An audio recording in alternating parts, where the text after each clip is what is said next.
What is up, everyone? J-Bone back here. Smash This Podcast live. Yeah, I know everyone's talking about Monday Night Raw and how awesome it was. And I'll be talking about that later this week. But I wanted to give my thoughts on TNA Bound for Glory 2016. I'm going to talk about the good. I'm going to talk about the bad. And and I don't want to make this too long. I'll go over some of the. I'll definitely talk about the stuff I liked, but the stuff that I didn't like, it's it's a miracle.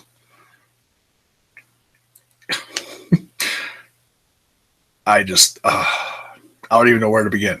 But let me talk about the good first before and I'm not going to destroy this. It's just the stuff that I didn't like. Just I don't understand what TNA does sometimes and why they do what they do.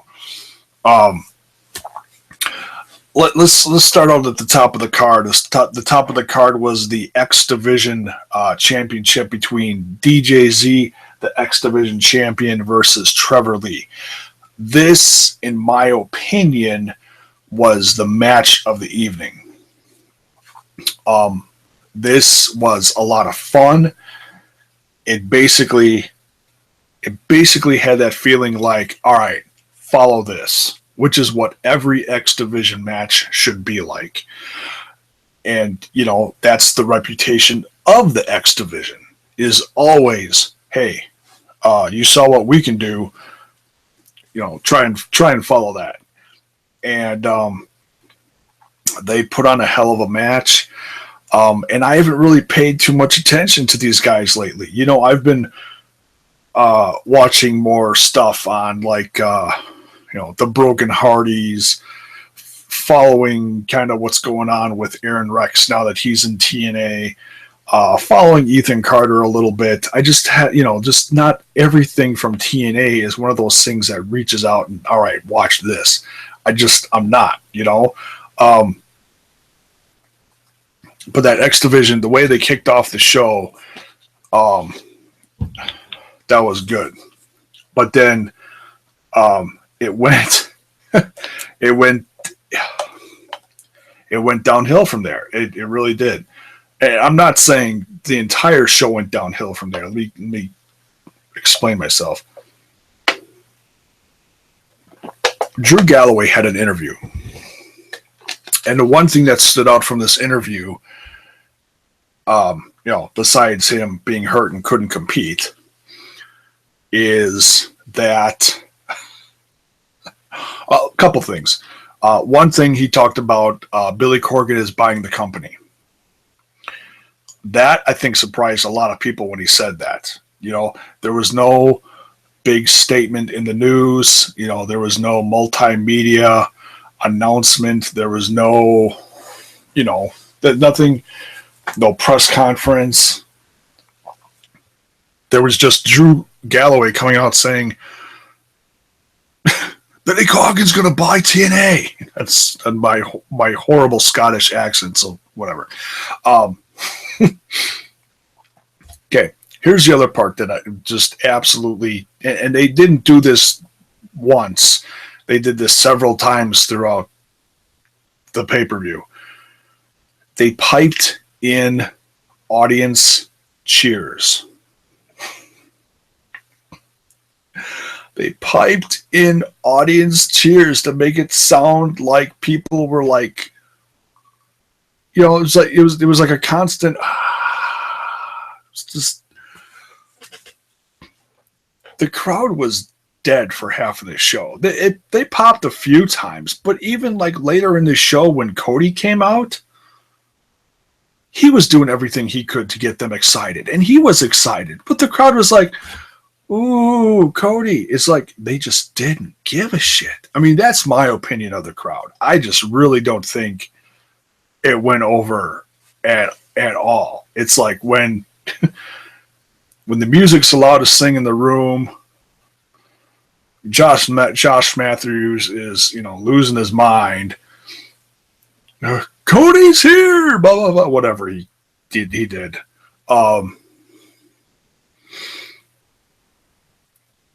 the crowd, it's just, so then they have to pipe in stuff, and it's just, it was so obvious. It was just ridiculous. Next was the Bound for Gold match, which had everyone in there that I could really give two craps about in TNA. There's a couple in there I watch. I'm curious about this Braxton Sutter. When he was the third guy in there and the first guy out, there was a lot of people that were pissed off in that crowd. Obviously, there were people in that crowd that were behind him, and as soon as he was thrown out, pretty soon after the whole thing started, there was a bullshit chant. There was also a bullshit chant after Grado. Obviously, Grado is some kind of fan favorite. And I've seen him in there, and I've seen what he can do, and he's like the comic relief. I hate to do this, but he's kind of like the Santino Morello of. Excuse me. He's kind of like the Santino Morello of TNA. Okay, he's not real athletic. He's a decent wrestler, but he's got a lot of charisma, and he's fun to watch. It's kind of like Chunk from the Goonies. It's like, hey, only different. Eli Drake, Robbie E. Baron, the Tribunal, and these guys, I know they're former NXT guys that were in there, for a cup of coffee, and now they're trying to make it in TNA, and I've barely seen them, not that I watch every week either, but I just haven't heard about them doing anything, it's,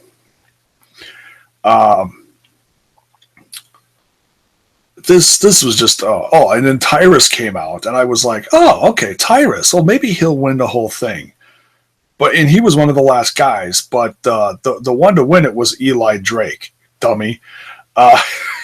See, I know that much about him. I was like, all right, Eli Drake. Another former NXT guy. He's all right. I think he's talented. I just think he needs to be focused on a little more, given more of a chance. But I've seen some of his stuff that he's done. He's pretty good. He's getting there. He's kind of like a Mr. Anderson kind of guy. Pretty good on the mic, pretty good in the ring. So he's got the Bound for Gold shot. That's the chance for a championship shot. What he has to give like a week's notice. Is that what it is? Something like that. So, and who knows what he's going to go for? I'm assuming the Grand or the TNA championship. Then an interview with Irving. Gail Kim's husband, and then interrupted by Mike Bennett and Maria, and more piped in crowd noise. Like I said, the first interview with Drew Galloway was not the first time the piped in sounds happened. This is the second time it happened. I'm watching this, and I had to replay it. I'm like, are they actually putting in fake crowd noise? I'm like, no way. Next was a match between Mike Bennett and Moose, and that was a fun match. Those two have some history in Ring of Honor, so to see these two clash on a bigger scale, but it's really not a bigger stage. It's really not a bigger stage. Slightly bigger stage, maybe. I don't know. But nonetheless, this was fun. And man, Moose can really fly. Holy crap. And Mike Bennett is fun to watch too. Mike Bennett is another one of those guys I've been kind of watching, except for when he wears the pineapples. oh my God, really? You're not Carlito, dude. Moose won that one. It was, you kind of knew he was going to win that one. Grand Championship, and I've been kind of following this. It's a very interesting new concept in TNA. This whole very similar to MMA 3 rounds. Three 5-minute matches, but it was different from the last round of qualifying matches. Those were 3-minute matches, or was it 5-minute? Whatever. MMA style. You go for 5 minutes, stop. Second round, 5 minutes, stop. Third round, 5 minutes, find out who won. Unless there's a pinfall or submission. This one went to the judges, and which means they got over 15 minutes in the ring, which is pretty good for these two. I mean, these are two guys you do want to see them have that kind of match. I don't know if the Grand Championship is really going to make it in TNA. Does the stop? And I want to ask you this: if you're a fan of TNA and you're watching these new Grand Championship matches, I want to ask you something, because I've only seen a couple of these and I know it's still new. But let me ask you something. When they stop it between rounds, now of course it's different, that's a given, but does the stopping between the rounds take away from the momentum of the match? I want to ask you that. So yeah, let me know what you think about that. Me personally, I'm still so kind of new to it. I'm kind of like, whatever. As long as the wrestling's good, I'm kind of indifferent about it. I didn't care who won this one. Congrats to Aaron Rex, though. He just joined TNA and he already has his first championship. Obviously, that was, they want to put bigger names like this towards the top of their, guys on top with the belts. That makes sense. So that's fine. I'm good with that. He's a talented guy. He's a guy that should have had many championships in the WWE and wasn't given jack shit. Then we had the Hall of Fame. Oh my God. No, before I criticize it, let me say this. Congrats to Gail Kim. It's great that you are in the Hall of Fame.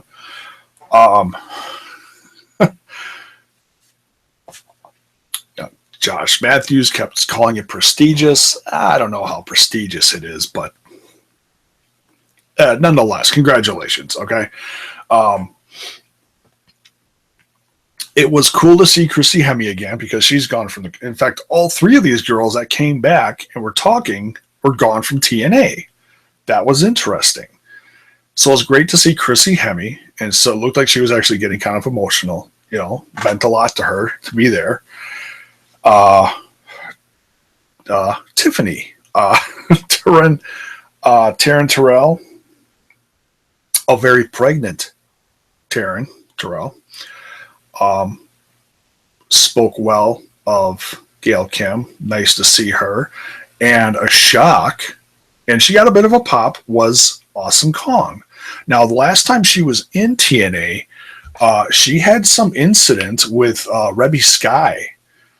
Now, I didn't hear all the details of it. All I know is that there was some kind of fight backstage, and Awesome Kong was asked to leave and didn't come back, or was asked to but fired from the company. Something happened.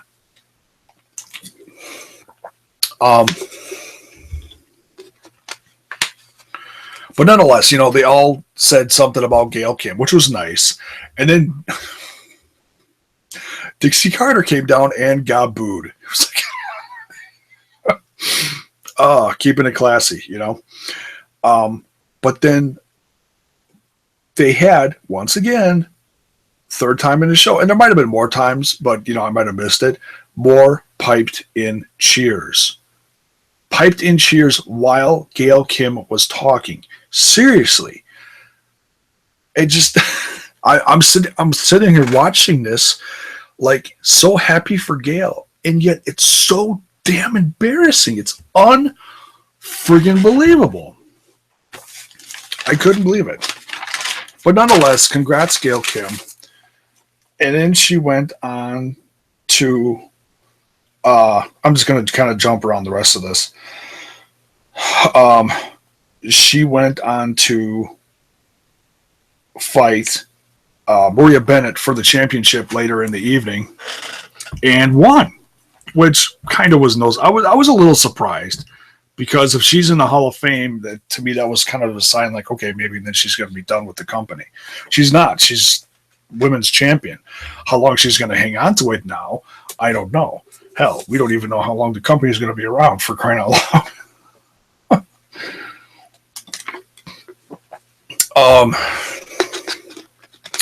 And then, when Maria Bennett lost the championship, Gail Kim left, and Mike Bennett was down there and trying to interfere and help his wife win, tossing in the hand brace from earlier in the match that Maria Bennett took off. And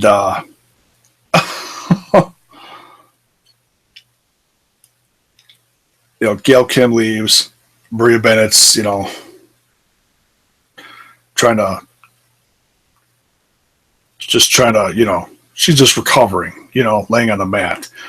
Mike Bennett's checking on her. He grabs a mic and he's just pissed, man. He's like, this is not the way this was supposed to, not the way this night was supposed to go. And, and then the lights go out. And then Kody shows up with his wife. They come down to the ring. Quick little roughing each other up. And the crowd was mildly excited. They just really, I don't know if it was because there weren't many people there or what. It just didn't seem like it came off. Okay, that would have been a great time to pipe in some cheers right then. That's a big debut. You need that big reaction, and it just didn't seem like Kody got it. And then right as seemed like he was cut off from the promo about Lashley and EC3. But before I get into that, there was the Great War, the final Hardy, whatever, I don't know. The Great War. TNA's Tag Team Championship match. The champions, the Decay, versus the Hardys, Jeff and Matt. And overall, this was fun. It got a little stupid with Jeff towards the end. With the whole lake of... Oh, what the hell? I wrote it down. What the hell is it called? Lake of Reincarnation. Dear God. And I give credit for people trying to reinvent themselves. Obviously, what they've done up to this point, a lot of people have been talking about it. Whether it's been good or bad, people are talking about it. The whole, deletion thing, the whole Jeff versus Matt thing. And then they were finally on the same page because Jeff was broken. And it just, I don't know. It's not been my favorite thing in the world, but I have talked about it a little.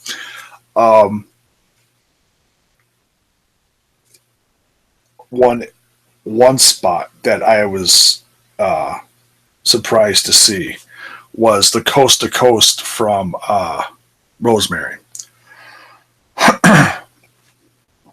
And of course, Abyss and Matt Hardy go all over the place.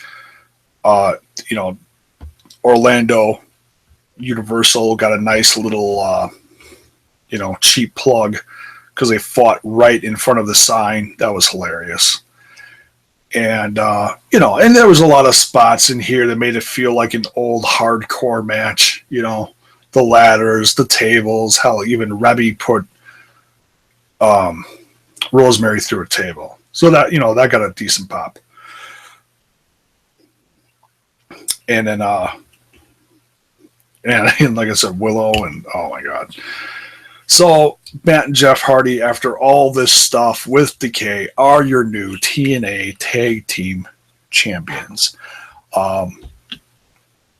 It's going to be interesting to see if they keep this gimmick up, because now that they've gotten rid of DK, Matt and Jeff are on the same page. They're one big happy family. The war is over. Are they still going to be broken? I don't know. We'll have to wait and see. And I know the tapings are going on tonight. No, I'm not reading any spoilers. I'm probably going to end up seeing some spoilers, because, all of a sudden you're just scrolling through social media and, geez, that's interesting. I'll probably see it. Hell, I'll probably see him later tonight. Who knows? So yeah, the whole Great War was probably one of the better things from the pay-per-view. You didn't have to put any fake sound in that one. The crowd was into it. I don't think there's anything else really left to say about that. Oh, that last spot about Jeff Hardy when he dove off the ladder and put Crazy Steve through the tables. Jeez Louise. How he went over the ladder. It almost looked like he wasn't going to clear the ladder and hit his head on the ladder and go through the tables. It just, oh my God. These crazy sons of bitches are going to kill themselves. They're going to kill themselves before they can get back to the WWE, damn it. Oh, and last but certainly not least, the main event. But by that point, I was kind of, I was like, whatever. I didn't care who won this one, but I figured it was an okay match. It wasn't that great. Oh, excuse me. Really thought EC3 was going to go over in this one, and he didn't. He just had one too many spears, man. And you can only take one too many spears from Bobby Lashley, that friggin' beast. I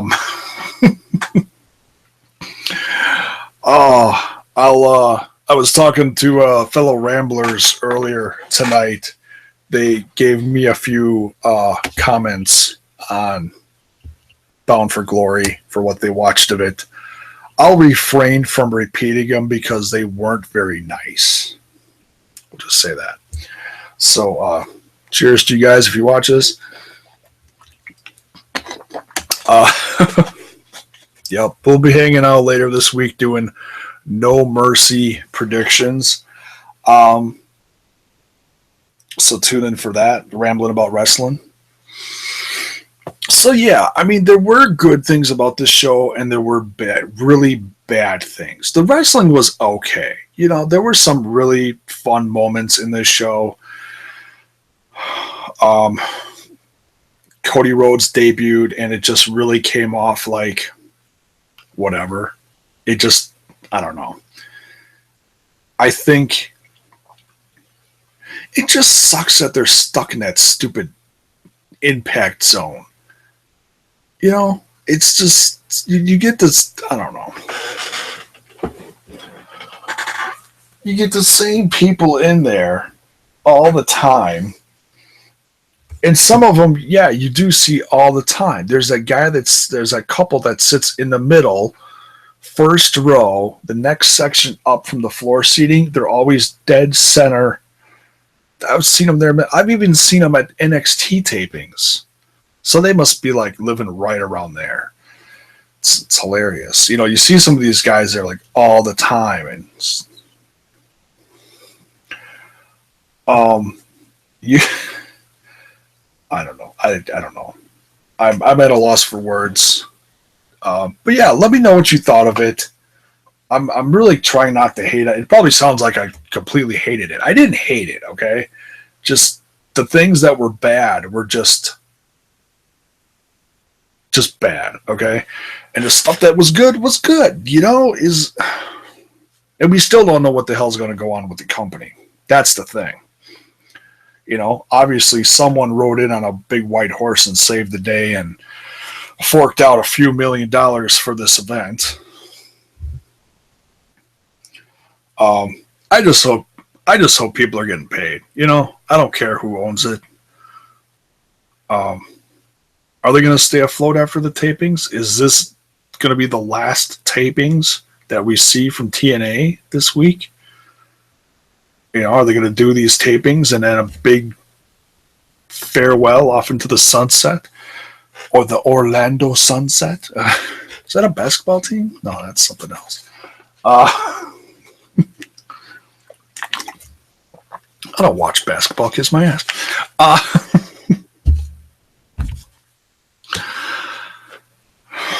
Miami Heat. That's a basketball team, isn't it? All right. So yeah, that's my thoughts on TNA Impact Bound for Glory 2016. It's going to be really interesting to see where these tapings go. Oh, last thing before I get out of here. There was no Alberto Del Rio. There was a lot of rumors going around that he was going to show up. And then news came out that he no-showed an event in Mexico.